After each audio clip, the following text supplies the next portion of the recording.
अगर एक बार उन्होंने जुबान दे दी ना, फिर वो अपनी जुबान से फिरने वाले नहीं है।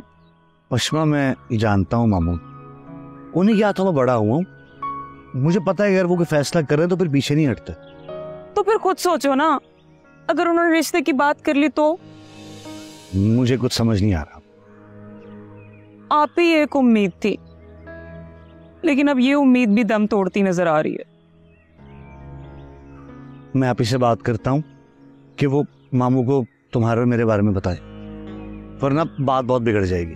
हाँ ठीक है, मैं भी यही चाह रही थी कि ऐसा हो जाए, आप ही बात करें, लेकिन मुझे लगता है मैं समझा नहीं पा रही थी, ना आप ही को ना तुम्हें।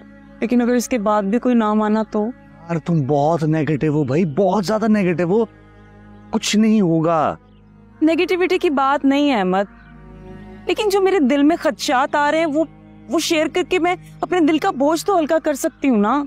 तुम परेशान ना हो, मैं तुम्हारे साथ, जो होगा देखा जाएगा।